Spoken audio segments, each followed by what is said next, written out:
पिता पुत्र पवित्र आत्मा के नाम पर आमीन। आप सबों को जय यीशु।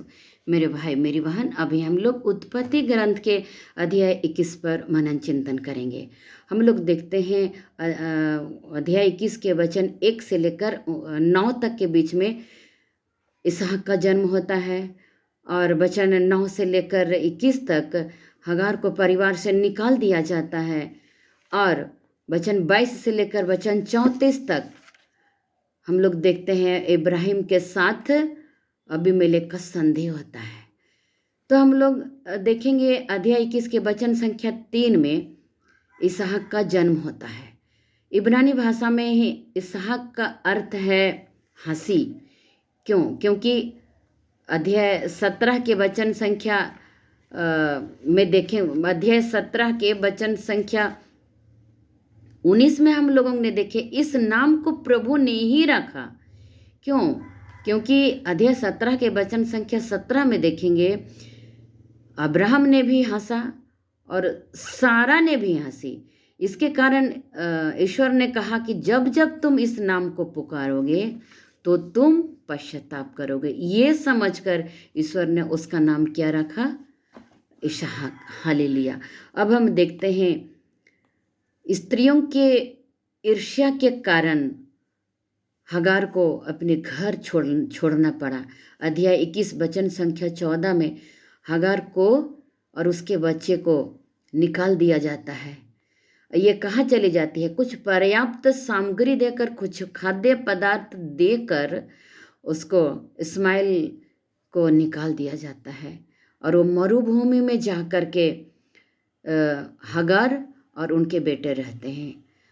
कुछ दिनों के बाद वो खाद्य सामग्री समाप्त हो जाने के बाद हगार अपने बेटे को मरते हुए देख नहीं सकती है, इसीलिए कुछ दूर जाकर के रोने लगी, और उनका रोना को देखकर प्रभु उनके रोना को सुना, और स्वर्ग से एक दूत आया और उसने कहा, क्योंकि बच्चे के साथ ईश्वर था। अध्याय 21 के वचन संख्या 20 में हम पढ़ते हैं ईश्वर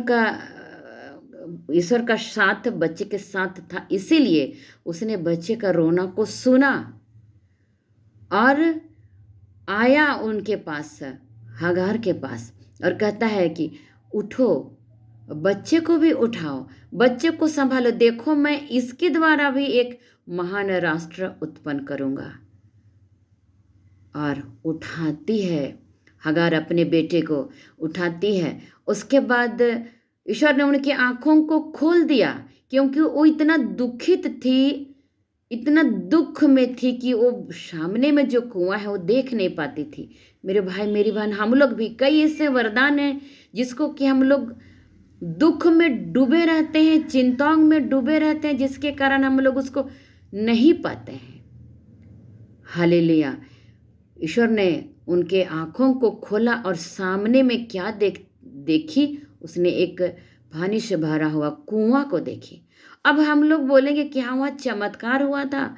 नहीं, इस कुआं को इब्राहिम ने ही खुदवाया था। जब वो अबीमेलेक के साथ उनके राज्य से होकर लौटा तो देखा कि बार बार कुएं के लिए झगड़ा होता था, तो अब्राहम ने एक कुआं कोड़वाया था।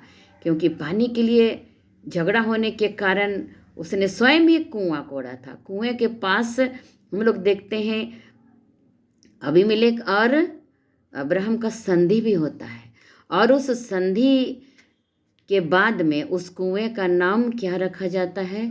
बेरशेबा, मतलब प्रतिज्ञा का कुआं, शपथ का कुआं, ये रखा जाता है। ईश्वर को धन्यवाद। हम लोग देखते हैं मेरे भाई मेरी बहन, जो अब्राहम का जो पुत्र था इस्माइल, ये प्रतिज्ञा का पुत्र नहीं था। ये ईश्वर की इच्छा के अनुसार उत्पन्न नहीं हुआ था। ये तो सारा की इच्छा थी। सारा एक बच्चे पाने के लिए, देखिए कि इतने समय तक प्रभु बच्चे नहीं दे रहे हैं, तो उनका विश्वास टूट गया, और उसने हगार को इब्राहिम को सौंप दिया, और उसने कहा कि इनके द्वारा आप संतान उत्पन्न कीजिए। ये सारा की इच्छा थी। इसीलिए मेरे भाई मेरी बहन, ये प्रतिज्ञा का पुत्र नहीं था। सारा के विश्वास के कमी के कारण उसने अपने पति को पाप में गिराया, फिर भी ईश्वर उसको आशीर्वाद दिया। हालेलुया। इसे कहते हैं ईश्वर की दया और करुणा। हम भी कभी कभी ईश्वर की योजना से विमुख हो जाते हैं, फिर भी हमें प्रभु इस्तेमाल करता है। प्रभु पाप में भी भलाई उत्पन्न करता है। इसे ही कहते हैं ईश्वर की करुणा और दया। हालेलुया। ईश्वर दयावान है।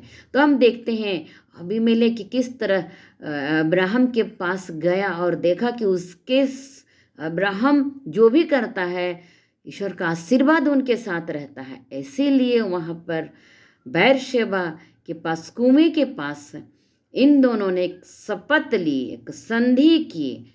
अबीमेलेक ने कहा, जिस तरह मैंने तुम्हारे साथ दया किया है, तुम भी मेरे बाल बच्चों के साथ, मेरे पीढ़ियों के साथ दया करना। और इस तरह उनके बीच में एक मजबूत संबंध बन जाता है। मेरे भाई मेरी बहन, हम लोग भी ईश्वर के विश्वास के खिलाफ जाते हैं, तब भी प्रभु हमें अपने काम में लाता है। बुराई से भी प्रभु भलाई उत्पन्न कर सकता है। हालेलुया। जय यीशु। ईश्वर को धन्यवाद।